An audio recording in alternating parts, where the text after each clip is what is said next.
doing it for a long time. So Halakha says, אם לא היה לציבור ספר תורה לקרוא בו, ובא אחד ונתן להם את הספר תורה שלו. They didn't have a sefer Torah. A guy had his own. He brought his own sefer Torah, gave it to the kahal, read with it. No problem. They've been reading with it for a couple of months, a couple of years, and all of a sudden they get a new donation, new sefer Torah. Could they switch? Could they go from one to the next? So listen, yes, we did read with your sefer Torah for 2, 3, 4 years, whatever it is. But now we have another one. We want to use each one, whatever it is. So Halakha says, "En harishon yachol la'akev." The guy who gave the first sefer Torah can't stop them. Why? שהרי ניכר הדבר שלא תרצו לתת אך ורק לראשון את המצווה. They didn't agree to give the first guy the rights to the mitzvah only because they didn't have anything else. They had no other choice. They only had one sefer Torah. What are they going to do? They couldn't read from anything else.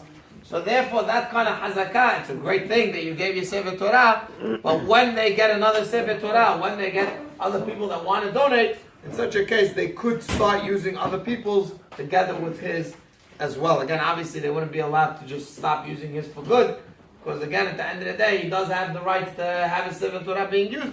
So therefore, they could now rotate between the different sefer Torahs to give each one a chance to read from it.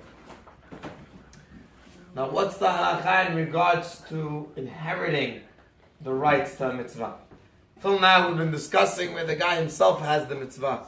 What if the guy passes away and now his children say, listen, my father has been doing this mitzvah, this aliyah, this zechut for many, many, many years. We want the zechut, we're taking it over.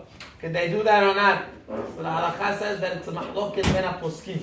It's a big mahloket whether or not they have the right. And each place should go according to them and according to their custom.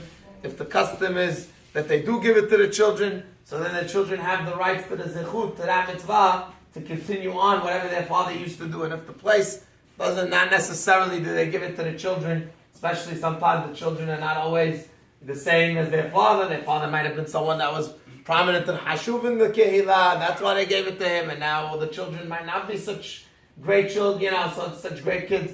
So in such a case, if the minhag is not to give it to the kids, so then you go according to the minhag, and obviously everything goes. We usually with the Aisat Hakam, one should always consult with the rabbi in such a case what to do in order not to make mahloket, not to make fights in the Beit HaKnesset.